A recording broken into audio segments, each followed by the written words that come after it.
Welcome, everyone. Thank you all so much for joining us. We are so thrilled to have you all as one of our celebrations for family engagement. And we're going to kind of go over some special considerations and tips for schools today. Please feel free if you have any questions or use the question box, the chat. I've got some wonderful help on here with me today. If there are any questions you have, if you're having technical difficulty, we will try to help you as we go. We want this to be very interactive, so please feel free to chime in the chat as we kind of step through this. And also, we do ask grace. we do a lot of remote work, so if you happen to hear background noise or my four-legged baby girls may decide to chime in and tell you how they're feeling on family engagement too. So, and again, with our internet and some of us live in the middle of nowhere. So I just want everyone, if you'll just give us grace as we go through this, but I'm so excited for us to kind of go through this together. Just to kind of tell you a little bit about Kentucky SPIN, if you're not familiar, we are Kentucky Special Parent Involvement Network. We are family-driven, a nonprofit 501c3 statewide. We are families helping families. I am Rhonda Loxton, and I am three of my siblings have disabilities from the seen to the unseen. I'm a proud foster adoptive mom to the greatest gift of my life. We all are truly families helping families and have been. That's always been at the core of everything that we have done. And we are the Parent Training and Information Project for the state of Kentucky. And what that is under IDEA, the Individuals with Disabilities Education Act, there calls for there to be at least one PTI in every state. We have been Kentucky since Kentucky first received one back in 1988. And what that is to help support parents, families, our children and youth, educators, and really working to build partnership and provide information and training throughout the state. I think it's important to explain what we don't do as much as what we do. We are not attorneys. We do not represent families. We are here to empower families, provide the support that's needed, and lend a listening ear. I can't take credit for this at all for saying this, but one of the wonderful people that I work with, she had said that we are who we are. We want to be who we always needed and continue to need in our life. And so we are here to support one another. We don't have all of the answers, but we can help to try to find those for you and really help to build that partnership. So here's my first question. What does family engagement mean to you? So if you want to use the chat, or the question, the chat. I love that where everybody can kind of chat back and forth with one another. And you'll see that the handout, excuse me, the PowerPoint Jenny had shared in the chat there, you can access that. So what does family engagement mean to you? Because I really want to, it can mean so many different things to different people. Working in partnership with families, yes. Meaningful interaction and collaboration with families, yes. Partnership, yes. And I am, we always work to practice what we preach, spending time with family, yes. And really partnership is the key to everything. And it really, a lot of times we have to abandon that notion that attending a school event or a school event is family engagement, right? That might be one means that you can engage with families, but that is not the core of family engagement. And that is not, a lot of times I think many of us, we have so many responsibilities, whether you're an educator or a parent, a family, that we think going to an event really indicates if there's family engagement, right? Well, it looks different for every family. And one of the things that I think is very important, and especially for our children and our families, who have disabilities. Family engagement may look very different from what may be the typical, which y'all, nothing's the typical normal, right? All of us are so unique and wonderful. Our children are just as our families are. And so it's going to look very different. And so sometimes I think people get the idea that, if we're not at a family event, that we're not engaged, we're not invested as families. But so many things, given the responsibilities, sometimes it comes between, do I take my child to their therapy session that's after school, or do I go attend the family school event? Do I, if attending for some children and youth, attending a school event is very hard for them, right? So when we look at that, there are so many different reasons, but that doesn't mean that I'm not engaged as a parent and as a family. It just may look different. And it's not any less in my involvement and, how much I value school. It's not going to look like everyone else.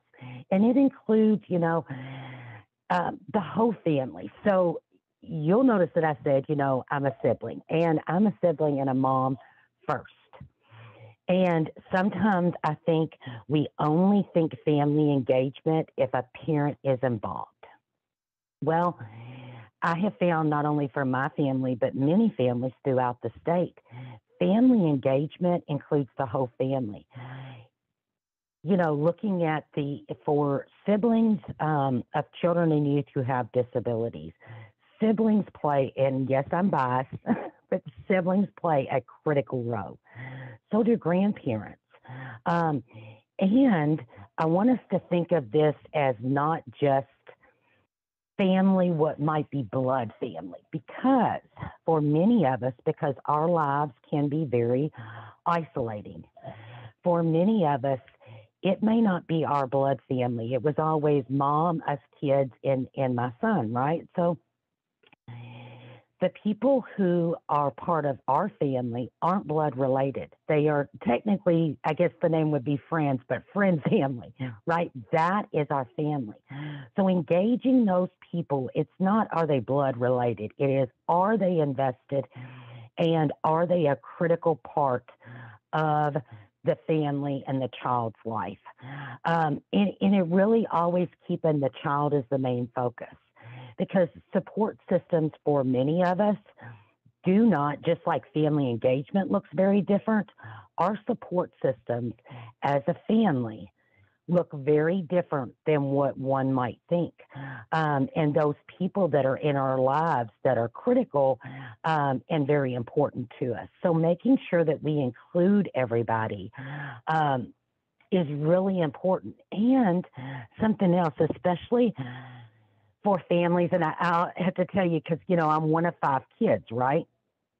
So many times when there were, if you're thinking of events or engaging with a family, many times things are not open to everybody, right? So if it's just for a child, if it's something that's going on for a child with a disability, how you really meaningfully engage a family is that everyone is welcome and everyone is valued as part of the partnership.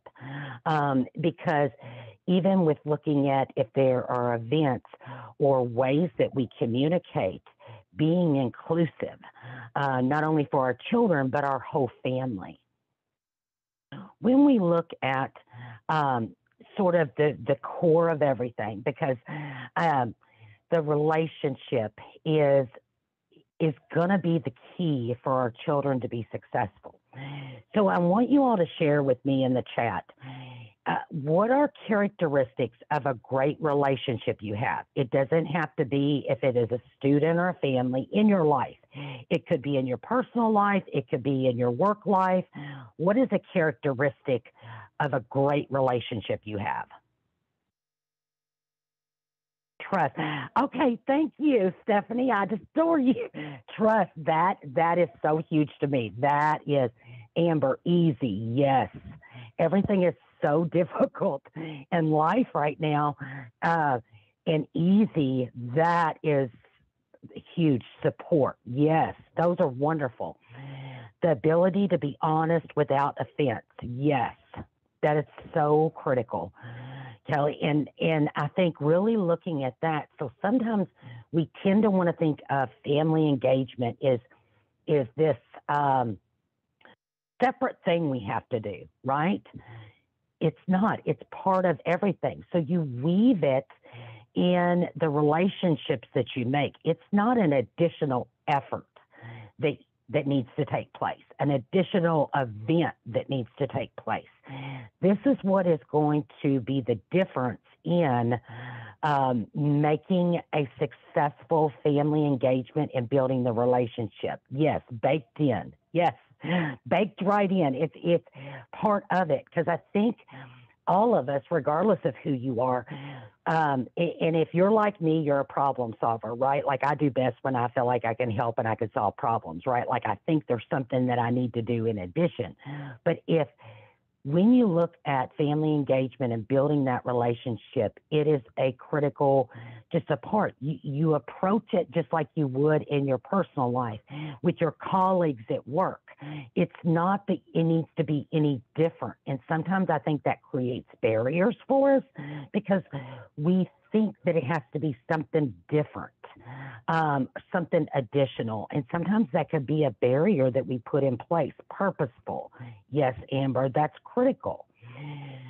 So one of the things that I think is critical that we ask ourselves when we look at family engagement is, does each of our students, well, and I told you all, Coco was going to chime right on in and let you know how she felt about family engagement. So, by the way, that meant she feels very strongly about it. But does each of your students and their family have at least one meaningful and trusting relationship with someone at school? And you don't have to answer this.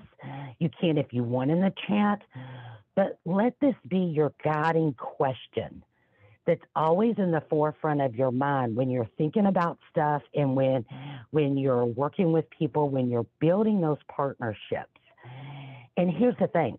I don't care if it is the principal of the school, if it is the janitor, if it is the teacher. It doesn't matter who it is, but there has to be someone at the school that not only the student, but the family has a meaningful, trusting relationship with. Because if they don't, you are not going to have family engagement with them at the best possible outcome, right? So if we start off and when we are looking at different things, we ask ourselves that, because sometimes if you ask this and you see that there's not, then you're going to know what needs to be done, right? A lot of us have to know what needs to be done, and it's so hard. It's not like there's a magic formula, right? There's all kinds of evidence-based practices that are out there, different things, but then go back to that, building that relationship, and look at how we can ensure that every student and family has that. And kind of, especially because I'm just going to be honest, I would, and I've said this I don't know how many times, I would make a horrible teacher. I'm sure of it. I have the utmost respect, and it is so very hard to juggle all that you have to juggle. But I think with building that relationship and making sure that there is that meaningful and trusted relationship with the students and their families is going to help with all of your other responsibilities, because it feeds over. And you may not see it immediately. Again, just like every great relationship, think in your life, how many relationships have you had that haven't taken work or taken time? You're not going to see the payoff right away, right? Just like our children, we are right now building and doing things to hopefully help them and for them to be successful into adulthood. So just like with the family engagement and building the relationship, it takes time, and the trust that was brought up. A lot of times because based on someone's previous experiences, whether you're a parent, family, or an educator, we all have to keep in mind too that our previous experiences and our life experiences shape us. So sometimes there's barriers there, and having that trust in one another can be very hard, because when we give trust, we give power over, right? And so that's very hard as a family, especially when it is your child that means the world to you. So it sometimes can be very hard to build that relationship. But trust me, when you do have it, it will make a world of difference. So when we look at making the child and the family a priority, think of it this way too. This is what I wonder, when someone has made you a priority in their life, how did that make you feel? And this, again, could be in your personal life, in your work life. How did it make you feel when someone made you a priority?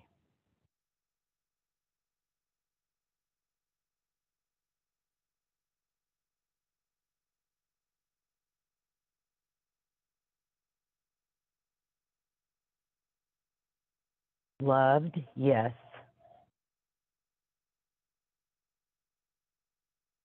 To me, heard, I love, yes. It makes me feel like I really matter, and that I'm not just a statistic or number. Respected. It makes me feel valued. And when I feel valued, and just like you all said, respected, heard, and loved, I do better. And sometimes it comes to, and especially given different experiences that we have all had and we have lived through, when someone makes me a priority, that breaks down those walls, that builds that trust with one another. And it then is going to help me be able to reciprocate that relationship, but also, too, I come to the table even better, right? You are going to get a better version of me. Like when someone makes me a priority, best way I could think of it is it lights a fire under me, right? It gives you purpose. It gives you meaning. Our children and families are no different. And it allows for it to, it is going to lead to increased family engagement. When we look at successful relationships, the mutual respect for one another and value is critical. I have said it at many tables, and I can tell you that I have sat at tables where I was the token parent. I have sat at tables where I have been respected and valued for my voice. I have sat at a whole variety. And so sometimes, even if it's not words, you can tell as a person, this, regardless of your role too, is there that mutual respect and value? And it doesn't mean that you say that I value you. You actually feel it. And there's a big difference. In the two-way communication, a lot of times, communication is so critical to anything. And I think if we get good communication, y'all, whether it talks about family engagement or anything in life, I think good communication can solve everything. I'm just going to tell y'all, because if we can communicate with one another in a respectful and valued way, we're going to be able to, even if it's times that we don't agree or we aren't really understanding one another, we can still have a successful relationship. We build on one another's strengths. This is the wonderful thing that I love about partnership and building the relationships is everybody has different strengths. right? I just think of at Kentucky Spin, we all complement one another very well, and we know one another. Yes, we have similarities, but we bring such value in our not only our own experiences, but our areas that we thrive in, that we help one another. Just like, in life, I use my strengths to help with my weaknesses. When you look at a relationship, a successful one is everyone's strengths is going to help the other with the areas that may be their weakness. And here's the thing too about relationships. Success to me, and again, this is Rhonda's 2 cents, successful relationships, it makes it okay for your weaknesses to show. Because if you have that trust, you have that respect and value for one another, it is going to help you all to move forward, because first, everybody has weaknesses, everybody has strengths. But when we're on the same page and we value one another's weaknesses and strengths, and we play to everyone's strengths, that's where you create the equality, where everyone's equal. Ability to solve problems. I mean, that's one of the things, especially as a parent or an educator, I don't care who you are. We are master problem solvers, right? And so the great thing about that is we all bring different strengths to problem solving. We all bring different experiences. So I think of, in my family, I can tell you some of the things that we have done in the past. We could try it, but the ability to problem solve and try it, and if it works, great. If not, we adjust. But that continued work together is what's really going to help us to shape the relationship. And we honor one another's point of views, even if we don't agree. We help one another. And it's not in, has anyone ever had those things, or, well, I helped you with this, now you need to do this. It's the exact opposite of that. Have you all ever heard the saying of, be a woman that fixes another woman's crown without telling everyone that it was crooked? That saying, I always think of that, because it always rings so true to me about relationships, right? Yes, love that. Okay, I do too, Stephanie. I'm so glad I'm not the only one. That's how I view relationships. And I know I put things in simpler terms and stuff, but if we look at it as we help one another adjust our crown, which in the end is going to help our child with theirs, and don't blame one another or hold grudges. I'm going to be exactly honest with you all, because that's just who I am. I have a hard time. I don't forget stuff. And I'm always a working in progress. I have to really work hard not to associate a situation with the person that it took place with. That is something that I have to always make myself do, because if y'all are like me, the first thing I think of when it was a time that was very difficult in our life, I don't think of the situation. I think of the people that were associated with it, and that's not fair to them. That is very hard to master, and I'm a work in progress. But we've got to make sure that we do not let what happened or what we may not agree on or blaming, because blaming really doesn't help anything. One of the things my mom always said to my brother Grant is, do you want to be right or do you want to be happy? And I always think of that too, just like the crown is.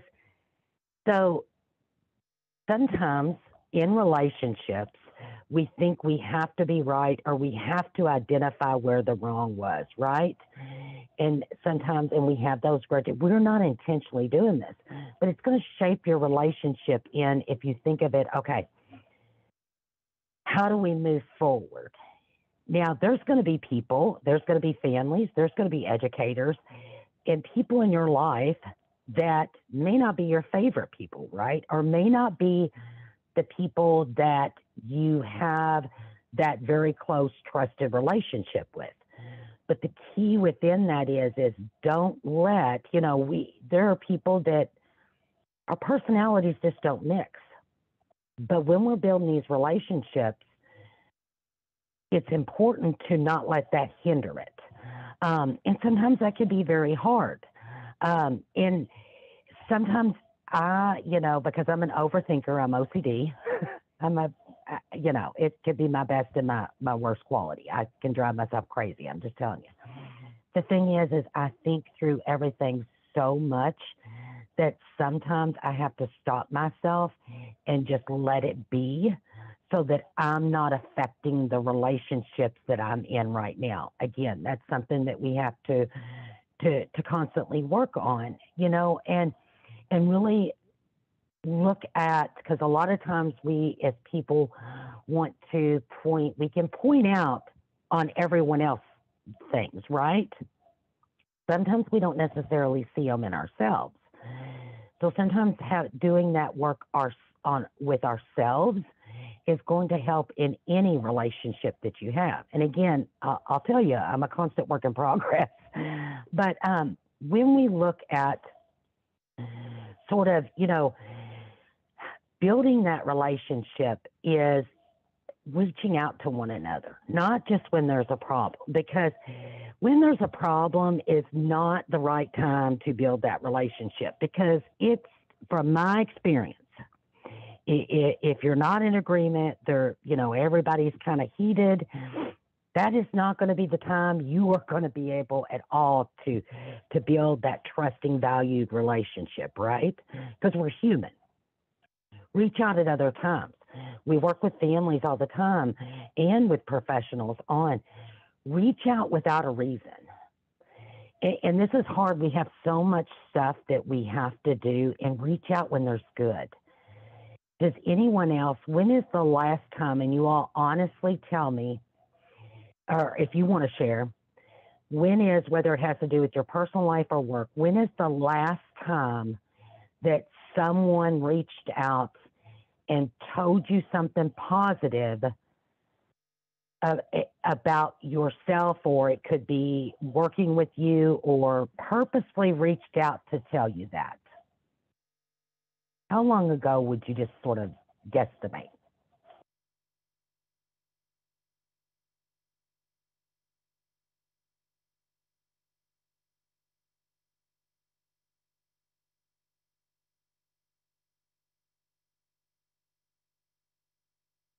Last week?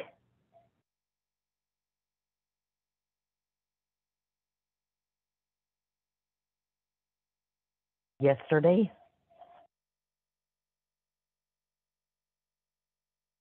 Years? Well, and I thank y'all for sharing that, because here's the thing is I don't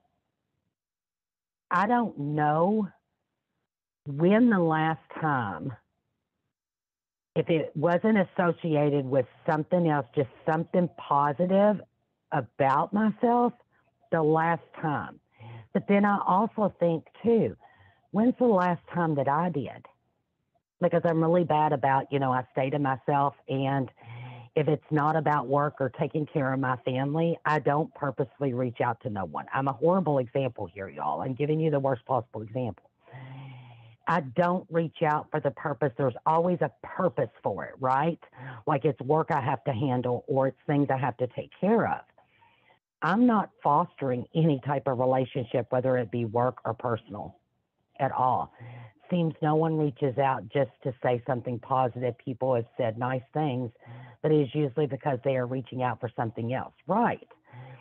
So think of how much that would make when you are looking at building relationships, how much that would mean to a parent, to a family, because I'm going to tell you, if you do it one time, it is going to help so much. One of the things too, and Kelly had shared that, or maybe they use things to reach out to build that relationship. Yes.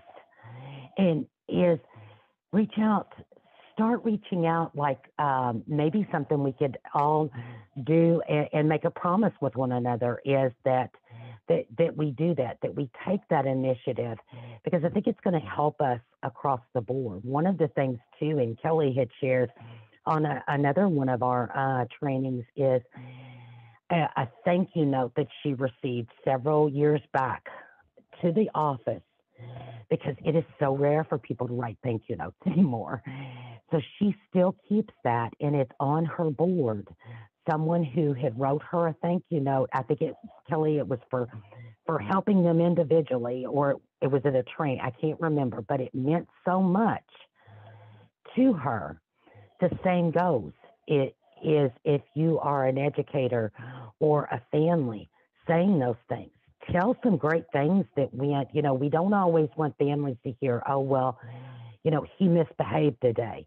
So if it's always the negative, that isn't going to do anything to build the relationship, right? I'm not saying that you're not going to communicate when things are going wrong, right? Because that communication and that relationship building is critical to communicate those things. But we've got to share the good with one another, because there is far too little of it. And I promise you, it will make a difference, especially when things aren't going well in the working together in the partnership. Sharing what works with one another. It helps so much when teachers share with us, we're not at school, what's working at school. Also, though, we work with families a lot on sharing what works for them at home, right? So we all have different roles with our children and our youth, right? And so we're in different settings. So it may be some things that work. And Amber had shared, one of the things that she had shared with school was some of the things that when something occurs with her son, what she does, right? And I think that took the relationship to a different level, because we are seeing one another as equals in the partnership, right? And we are sharing that knowledge. Take opportunities outside of meetings, being honest with one another, allow disagreements. A lot of people think I've lost my mind, because disagreements are good. Because if you're disagreeing, you're getting different input. You're getting different points of view. You're getting different perspectives, different expertise. That shows me that there's a richness that comes with that is going to, even when we disagree. Now, in my lovely little world, I would like to be where everybody is happy. That doesn't always happen, right? But you could disagree. And Kelly, I think that you always say, be disagreeable, or have disagreements without being disagreeable. So in how you handle those and that communication, bring solutions to the table, because, it's easy to point out the issues and when things are wrong. But when we see ourselves as part of the solution, regardless of your role, that's the key to the relationship and family engagement, and respond to one another. I see too many times, and yes, I know that, Lord, there's not enough hours in a day to do all we have to do. And there are emails that I have missed, and there are people I'm so behind on responding to. But respond, making sure that there is that two-way communication and the responding to one another. And something I do too, and this, I think, just makes us human too. I share with other people. I don't get offended if you send me a reminder email. I greatly appreciate that.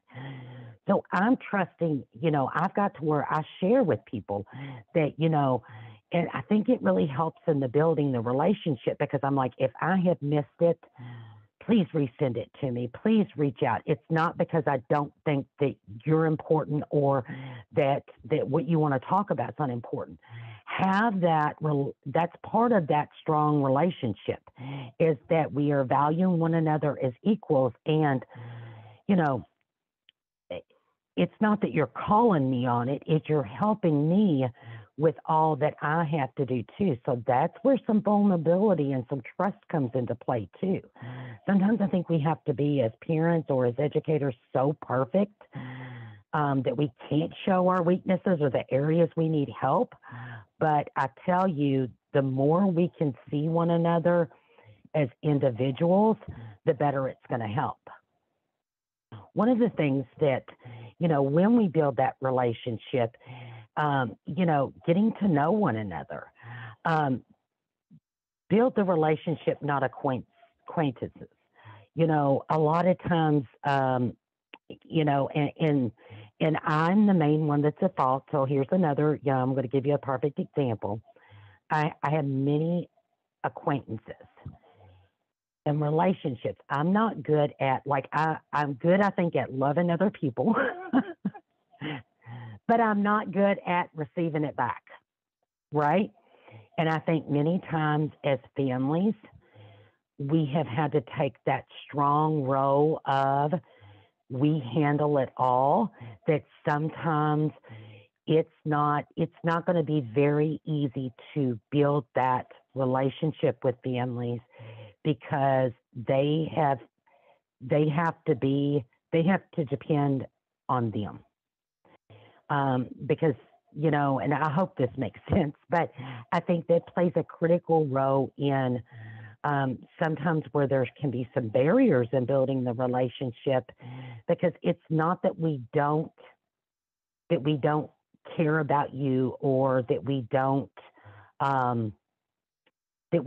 value you, but it's very hard to give up that control as a family, because you have been the only constant that's there, and many times and in many situations, the only one that is there to work to get the best for your child. And not that there haven't been good people to do that, but as a parent and as a family, it's on a different level than anyone else, right? So, talking with parents, what do they need to participate? A lot of times we think we know the answers, just like for our kids, right? Whether you're a parent or an educator, is we could come up with the best solutions, but sometimes it's asking our child, and our child will tell you, no, that's nice that you thought of that. That's really not what I need. Do the same with parents, with families, because what we think they need may not be what they need at all. And communicating often. Ask them what their strengths and weaknesses are with their child, because, again, we have different perspectives, different experiences with our children. So the things that we see as a family, you may not readily see. Same vice versa. Provide the opportunities at all levels, not just working one-on-one or in IEP meetings, but within the school as a whole, different engagement levels. And is looking at as an equal partner. One thing I think is important too, when we, again, working collaboratively to solve the problems, we want it to be all of us coming to the table together to solve it. One of the things that I think is important to bring up too is, and I'm going to kind of go back here, is view parents as equal partners and families as equal partners, because a lot of times I think we do, and we try the best, and this goes the same. I'm going to tell you, this goes the same, the flip, with parents viewing teachers as an equal partner. One thing that I think sometimes we give messages, like we're not saying it verbally or not trying to, but sometimes in our body language, in our way that we phrase things, we are not phrasing it or approaching it in an equal manner.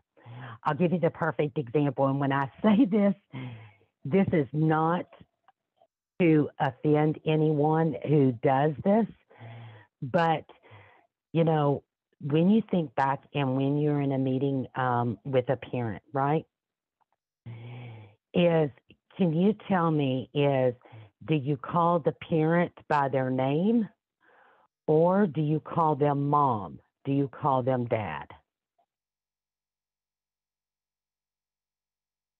Or as if you're on here and you're a parent, has anyone called you when you're working with school? Did they call you by your name or did they call you by mom or dad? The, the professionals at school, if y'all want to share with me.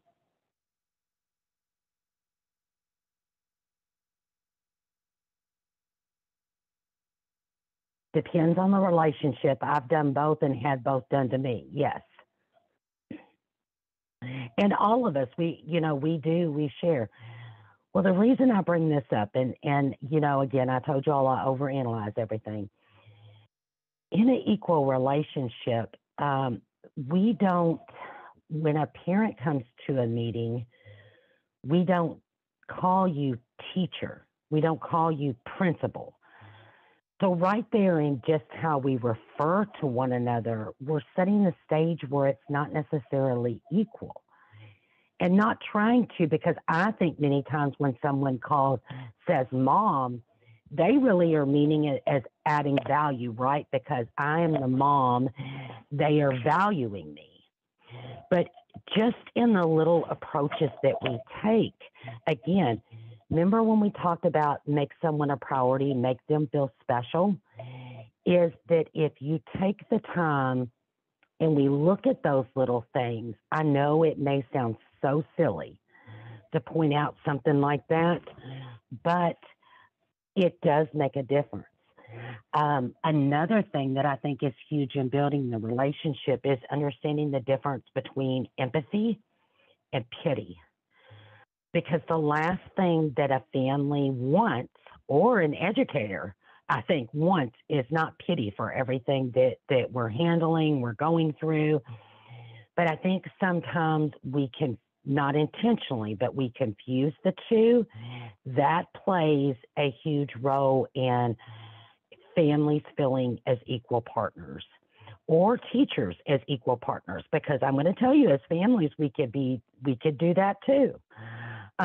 So all of those things do play a role in building that successful relationship. And again, it's just one example of, and when I bring up the mom and dad thing, and let me just first of all tell you all, I'm horrible with names. Like, I know faces, so that makes it very hard, right? This is a great way to look at this. When I call another parent mom or dad, I personally am looking at them like myself. Yes. Well, and see, this is when I could get carried away with the overanalyzing things. But I guess I just so much plays a part in things, and really that meaningful engagement with families that we don't realize. We just come accustomed to how we approach things, right? Because we're human. And again, our past experiences have shaped that. And not that it's wrong to call someone mom or dad, right? Because I really think when people call us that, they're giving value because we are the mom, we are the dad. But on the flip side, also too, in building that relationship, you're taking it past it being just because you're mom. I have this relationship with you. It is a mutual relationship to benefit the child. So really, when we look at involving in having an open door policy, again, to where families feel comfortable, and it's not just, a lot of times when we hear open door policy, we think of you can physically come into the building, right? Secured, all of that. But I think sometimes what's even more important when you look at an open door policy is the atmosphere and the openness to one another, that we allow for that two-way communication, acceptance of one another, and value of one another, that for that reciprocal relationship, and make time available and share information, help plan together. All of these things are going to be critical in the family school partnership. And again, keep in mind, each family's different, and the level at which they will be engaged may look a little different, but it doesn't mean that they aren't still engaged. And sometimes, and we'll bring up some other stuff here in just a second of maybe some things that play a huge role in it as well. So, what are some good characteristics?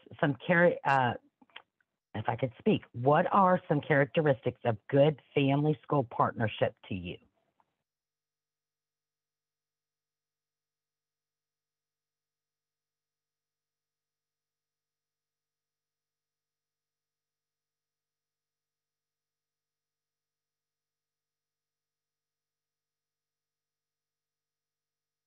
Families feel at ease when walking through the door. Yes. Both sides being purposeful. I agree with Stephanie. Yes. And and I'm so glad that you said that, feel at ease, because I get my anxiety in a lot of situations. Sometimes just I get so nervous inside that sometimes just like what you said, the ease of walking through the door would help so much if I felt comfortable. Comfort is the key to a successful relationship. If we can get to the level where we're comfortable with one another, then that there is, I mean, could you imagine how wonderful and what we could accomplish for our babies? Feeling like you are teammates rather than opponents. Absolutely.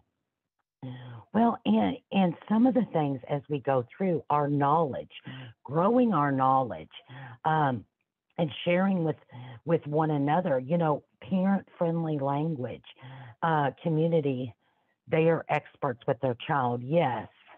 And that's so key, because each child is so different. And, as a mama, you know your child. And as a sibling, I guess I should have said intentionally purposeful. That makes all the difference to me. It does. The intentionality, it is the critical part of that. Thank you, Amber. Use of, understanding all of it. Many times we come to the table, and I don't know about you, but regardless if you're a family or a professional, there are many tables that we come to. We don't have a clear understanding of everything. We haven't provided one another with the knowledge that is going to help us be successful to work together for our children. We maybe haven't shared as a family with everyone at the table the things that are critical to know and to be successful to help. Because just like Stephanie said, families are the experts on their children. The same goes in reverse. Professionals may not have shared everything, or we may not have had the opportunity to have the knowledge so that we could successfully participate. So not only building the relationship, but also embedding in it the sharing of knowledge and the opportunity of knowledge. Again, having the opportunity and being, like Amber said, intentionally purposeful in not only in the efforts we take with one another, but the knowledge sharing is key. And a lot of times I see we may be really good at building personal relationships, but we don't share that knowledge. And if you don't have both, you're not going to be successful or as successful as you could be. I guess I should put it that way. And when everybody has all the information, could you imagine? In like school meetings and events, again, encourage them to participate. Not just encourage, but have them be part of the planning. Have everybody feel welcome and comfortable. Give alternate ways to, again, I started out with giving the example, not all events or meetings can we attend like other families may be able to. That doesn't mean we can't be engaged, though. Is there another way that I could participate if I can't be there in person? Sometimes we think, well, that can't be possible. Well, if you're having a meeting, say, about family math night, right? And I can't go with my child, but if there was some great information that was shared or a video that you could share with me as a family, send it out through like a newsletter or something. So one thing that we do at Kentucky Spin, and we're working really hard to build this, is we're providing the same information through a variety of formats, right? Not everybody can come to in person. Not everybody can be on a webinar. So we record those, provide them. We do short videos. We have infographics. So think of it of everybody in using social media or email. So look at a variety of ways, and sometimes we haven't necessarily done that in when we're trying to, we think we hold an event and who can come, great, that many people got it, but think of how much more we could do about that same effort in getting that message out there, because not all families have the opportunities to participate in those. Not that you haven't provided it, but we may not be able to given all that has occurred or that's going on. And again, here, just like Stephanie said, they know their child best, a wealth of knowledge. And sometimes I think when we build that relationship and the value and the trusting one another, families are going to be more comfortable in sharing their knowledge with you. Because just like think back, I can think back in not just with work or my family, but different things throughout my life. When someone's underestimated me and not valued me, I am very much less likely to share my knowledge or the things because I don't feel comfortable and I don't feel welcome. I think when we're building that relationship, we are going to automatically open those doors to share that wealth of knowledge with one another. And again, it doesn't happen overnight. So when we are looking at, when we share stuff, look at, again, the variety of formats that you could provide that in. One thing that I do want us to talk about, and I know we're getting close on time here. I could talk about partnership and family engagement, I guess you could tell, forever. But one of the things too is many of our families, many of our parents have disabilities themselves.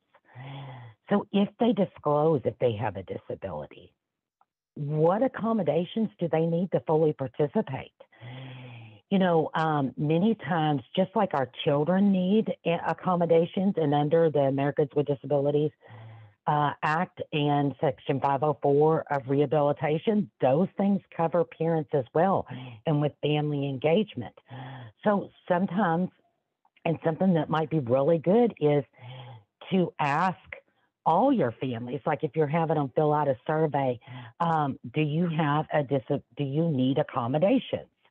If they tell you that, because again, it's self-disclosure, if they want to disclose it or not, but it creates opportunity because for many of our families who have disabilities, many of our parents, being able to fully participate and be engaged, our disability, we may not be able to. In building that relationship too. So there are a lot of things to consider, avoid making assumptions. Never assume that a parent with a disability is not capable of participating fully in their child's education.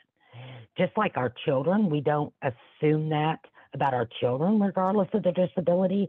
The same goes for families. And they have great knowledge and provide the assistance when requested. Many times you're going to find that, because I know a lot of times people will be like, oh my gosh, I can't handle doing one more thing. Okay, a lot of times, just like for our children, asking them, it could be something very simple, not complicated, but could help them be able fully to participate. The materials, making sure that they're in an accessible format and not just accessible like, which these are perfect examples, large print, braille, digital. They are accessible in an understandable format because many of our families, their disability, it also plays in, just like with our child, in the understanding things. And depending upon the disability they may have, that's going to play a critical role in that. The communication. Sometimes parents, their disability, the way their disability affects them, affects how they can communicate with you. So really finding out, and that's an accommodation that you could provide for them. Again, a lot of times, and here's the great thing now in the world we live in, there's so many ways to communicate that are readily available to us that weren't years ago. But really keeping in mind, because in the way we communicate with them, that we work with them, all of those things play a critical role. The school events, accessible location. I know this may seem very like we already know this, right, Rhonda? Okay, but I can't tell you. My brother Grant, he used a power wheelchair and is legally blind. But I cannot tell you how many meetings specifically that we have been to, trainings to provide for families, how many things that we have been to, and we get there and Grant can't get in. And these have been events that, or they've moved it, it's going to be on the stage. Well, the stage doesn't have a ramp. Or, so those things play a critical role. Is there, but with their impairments, making sure that we're keeping in mind for parents and families who may have disabilities themselves, that if we want everyone to be meaningfully engaged, we have to make sure it's accessible to them. And one of the things when we look here is accessibility is not just, a lot of times we think accessibility is just physical accessibility. Of course, that is a huge thing. Like the example I gave to you about, Grant couldn't physically get in the building. And so we've become masters of figuring things out, because it's like, okay, how are we going to do this, right? But it's not just the physical accessibility. That's just one type. There are all different kinds of ways to keep into consideration, have we made it accessible to someone? And inclusion, it's going to help so that our parents can be included and part of, because we know the more that we build that relationship and our families are engaged, the better our children are going to be able to do. And so we need to create an atmosphere that is accessible. And again, this is ever changing with all of the different technology, the things that we learn. We are constantly learning different things to keep improving, to make ourselves more and more accessible to everyone. Providing interpreters. I know we are just about at our time. There's a couple of things I wanted to, these are just some examples of some ways, things to keep in mind, providing those for families. But keeping one thing here that I think is keeping conversations simple and focused. Sometimes, and I'm really bad at this, and you could probably tell this from here, is, obviously I said I overanalyze, but I over-explain stuff, right? So keeping things very short, simple, and focused. Intentionally patient, just like intentionally up here, which intentionally purposeful, be intentionally patient with one another. And that goes both ways. There's sometimes we get so impatient, but then we get upset when people aren't patient with us or give us grace. So that's something I think that we all have to work on as well. Again, the alternate means to communicate. One of the things here that I want to talk about here is the choices we give to families. Just like I don't know about y'all, but I prefer choices over someone telling me what's going to work for me or what's not. And I think our children do too. And I think regardless of who you are in your role on here, choices could be a good thing, right? So anytime that there are choices that you can provide families, yes, I understand that we can't possibly provide everything in 100 different ways. But any time that you can give choices and it's possible in providing the information, the knowledge, the steps, the interaction, the communication, it is going to help. And chunk information. And reinforce, just like with our children, reinforce and breaks. The trauma-informed practices is huge because many of us, and especially if many of us have experienced traumatic things throughout our life. And especially, you know, depending upon the disability and the things that you may experience, is being very mindful of that, just like we are about our children. And we've come a long way, and I'm so very proud with trauma-informed practices with our children, and within the school and within life itself. But sometimes we forget to apply those trauma-informed practices when we're working with adults and one another. And I think that's really going to be critical. And allow voices to be heard, and the opportunity, and not just to be heard, but to be valued and taken into consideration. Thinking outside the box, I'm telling y'all what, I think my life lives outside the box. And, you know, having that goes back with the problem solving. One of the things that I think is very critical before we wrap up here is that many times people don't know that parent counseling and training can be a related service in a child's IEP. Now, this is one of the things that I've really been trying to work hard to spread the knowledge about this, and so that people are aware of it. Because out of all of these years and all the IEPs that I've seen, I have yet to see an IEP that has parent training listed. Y'all, I'm going to have a big old party the day that I do, because it's so critical. And it doesn't mean it's extra. Parents don't know this is available to them. Many educators don't know that this could be a related service. And it's not that you have to provide all the training. We can help. Our video library, the training we provide, partners throughout, that could actually be provided through another agency, through partners.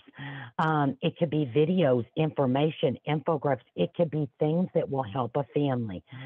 And the point of it is to assist the parents in understanding the special needs of their child, provide parents with information about child development, and help the parents acquire the necessary skills that will allow them to support the implementation of their child's IEP. It's so critical. And I think it's so important, and so many families need it.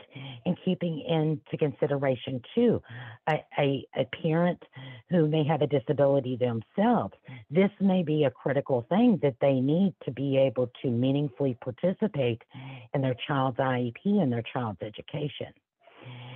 So I know I want to end us here. I want you all to share some things, and I know I'm going over time, so I do apologize. Y'all want to share something that has worked for you in family engagement?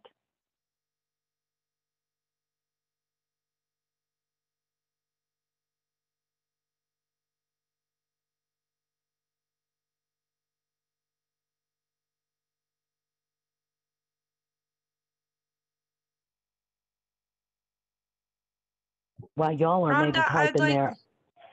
Oh, yes, go ahead. Well, I was just going to say, I know I'm kind of beating the dead horse by saying intentionally purposeful, but I think that it's so very important. Earlier on in the presentation, you had discussed how, the family or the student should have, a meaningful relationship with at least one person in the building. And something that I have come to learn, and both of my kids as well, is that we all can tell if that meaning relationship is purposeful or intentional. So whether that be on our side as parents and families, or whether that be on the school side, always reminding yourself that we do need to be intentional when we're building those relationships, especially our kiddos. They pick up on just about everything. So I just wanted to share that. That's been a huge help in my family in trying to build the relationships with the schools. I love that you shared that because it is so important. And Stephanie had said taking time to build the relationships, not rushing families to get out the door. Yes, and that just makes you, that goes back to that comfort, y'all. There's so much to be said about, maybe this is my old age coming in, but comfort and peace. There is a peace to that where you feel comfortable. And that is like, if there is such a secret sauce to building a relationship, that would probably be it. One of the things, and I'm so grateful that you all have shared and been interactive with this, keeping in mind, none of us have all the answers. And one thing that has helped me with, what's worked for me with family engagement is when I allow myself to open up and be vulnerable, because I have a very hard time with that. Not that I'm perfect, I'm the furthest thing from it, but that trust thing, I have a hard time with it because I'm giving the control up, and sometimes, being able to show my weaknesses to other people has helped me build relationships too. Well, and we're going to share in the chat here. If you could take just a few minutes, please give us your feedback, our evaluation. We would greatly appreciate if you would share. We are always looking for every opportunity to improve.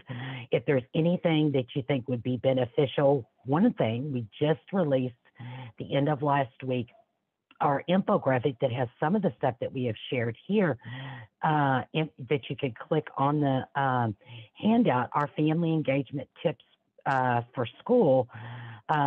Our infographic here, you can click on that to access that. It will also, before too long, be available in video format. But please let us know. We're so grateful for you all, how we could help. Reach out to us anytime, and I hope you all have a wonderful evening. I guess it's still morning. I'm trying to get I've been up for a while, y'all. I love the information provided. Oh, thank you so much, Stephanie. We greatly appreciate y'all. You take care now.